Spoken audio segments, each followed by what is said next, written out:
Hi and welcome to my channel.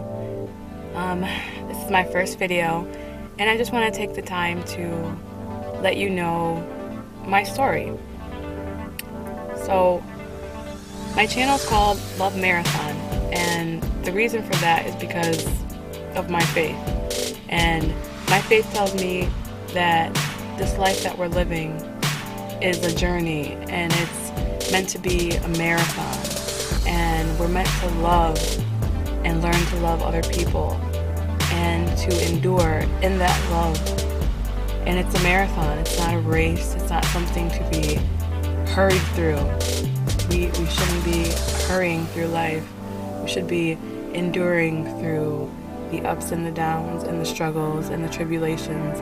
And in going through those things, we need to keep our love alive and intact and show our light to the world. And so that is the reason that I'm starting this channel, is to share myself, and I want to feel supported and give support, and I want to meet new people, and I want to be a part of something bigger than myself, and hopefully you will want to join along with me. A little bit about myself. I want to focus this video as I guess you could say like a story time.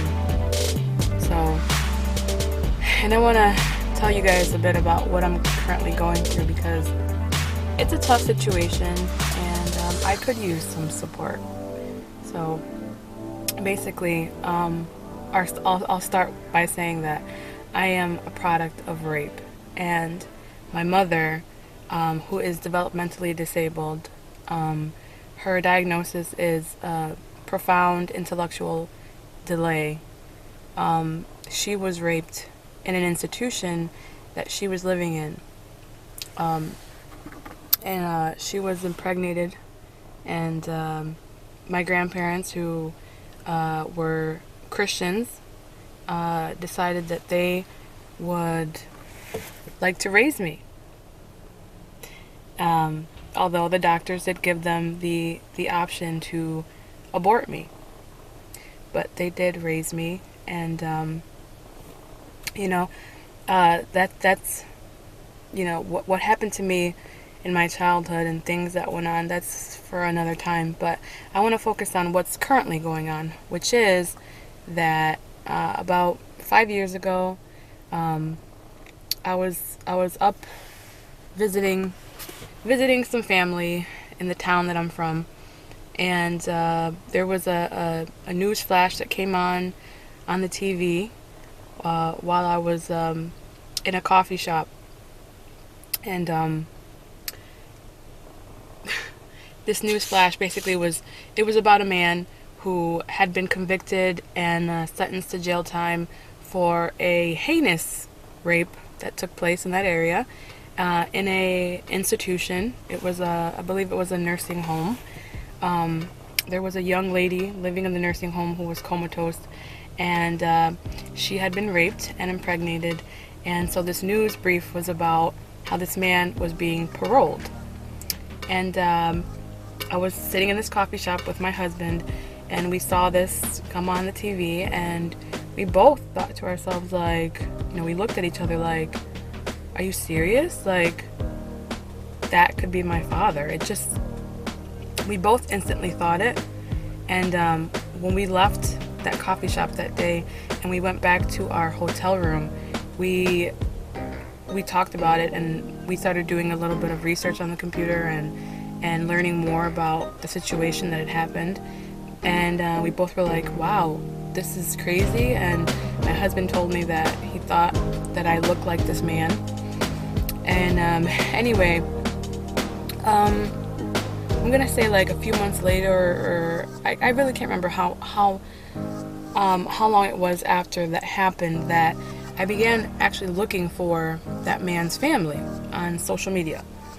So I was looking for any relatives that he might have, and I actually found a niece of his, and I reached out to her. I let her know my story and why I thought that her uncle could potentially be my father, and she agreed. She thought there was a good chance, and so it kind of like got left at that, and never heard from her again. After this one encounter, we spoke on Facebook, and that was it. But then a few months ago, I can't really remember even why, which is why I feel that this is the Lord's doing, because everything has kind of just fallen into place. My husband and I began talking again about finding out if that man was my father. And so we started doing some looking online. He did a lot of it. He's been very helpful through this whole thing. He did a lot of looking online, and he found potentially a brother of mine, the child that was born in that case where this man was incarcerated. He found that boy, and it just kind of reignited this whole passion to find out if this man is really my father, if he really did rape my mother. And so that night while he was sleeping, I was on my Facebook, which is not something I really spend much time on, and I noticed that I had some messages that I hadn't seen. And so I looked through this folder of messages I'd never seen before, and I noticed that there was a message from a man who had messaged me like 2 years prior, and I'd never seen. And it was a man claiming to be my brother. So this man turned out to be the son of the man who I suspect to be my father. And so we've gotten in contact, and long story short, he agreed that he would be willing to do a DNA test. And we tried to do that. It hasn't worked out so far, only because he seems to be kind of unreliable. We live in 2 different states, and so he hasn't been really reliable in terms of going to get the test done.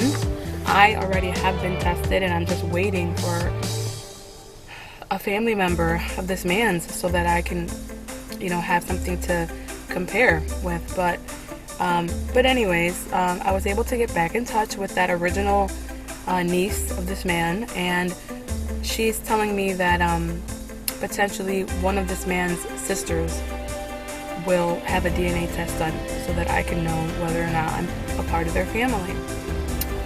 And I hope that all made sense. I know I'm speaking kind of quickly, but I don't want this video to be too long.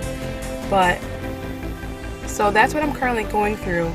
And on top of that, my husband and I decided that we were going to try. We feel this is the right time to try and get some justice for my mother and my family, and for myself, obviously. This life has been difficult. Hi guys, sorry for that. Change of scenery. I hope that you can see me well. But my battery died, which is why I was trying to speak so quickly before. But I've tried to find a quiet spot to record. I'm a mother of 3, and I also have some of my nephews here, so I hope it's quiet enough so you can hear me.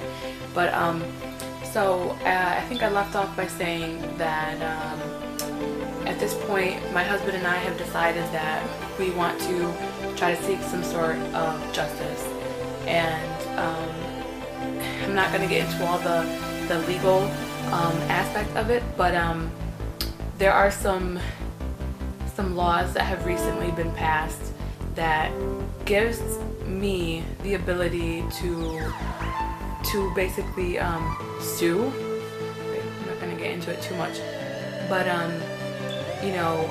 because things just weren't done properly like they should have been when my mother was first raped. And I don't blame my grandparents. My grandparents were from Puerto Rico. They have both passed. They're from Puerto Rico. My grandmother did not speak much English, and my grandfather, who did speak some English, and he did work for a very long time in the US, he just wasn't aware of his rights, and he was easily intimidated, let's put it that way, because there were some fear tactics that were being used against them. And the facility, who, if I'm going to blame anybody, is definitely them, they did not file a police report, which you have to understand that my mother, in her condition, she was a ward of the state.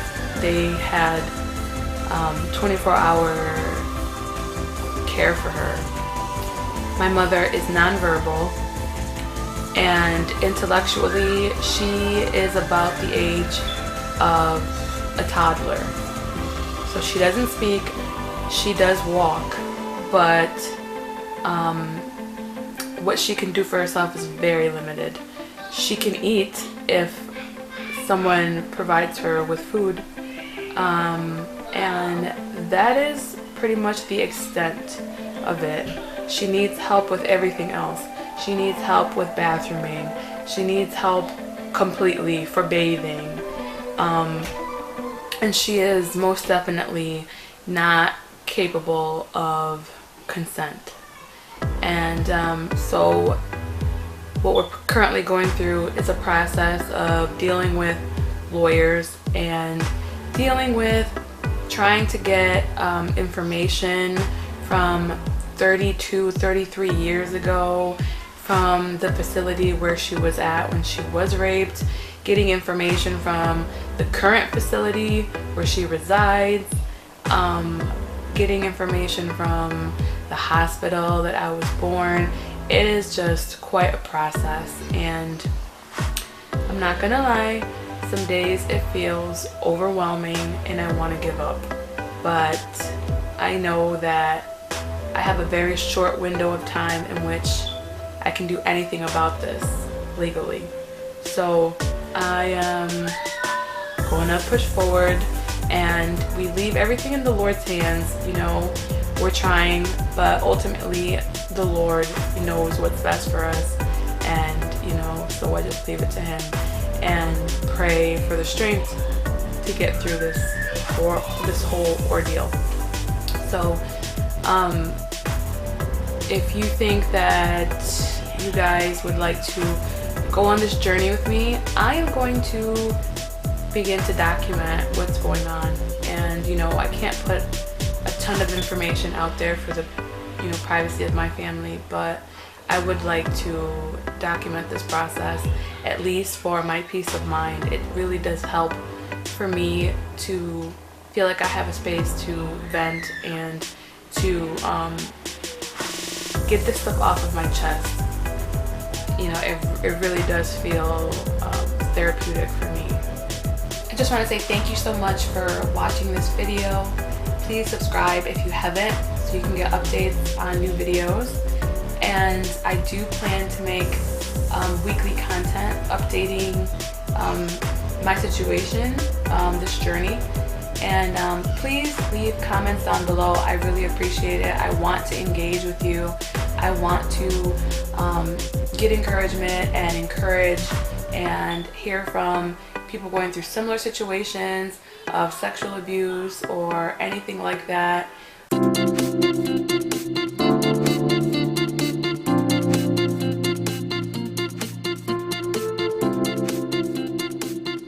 Love is a marathon, and we have to endure until the end.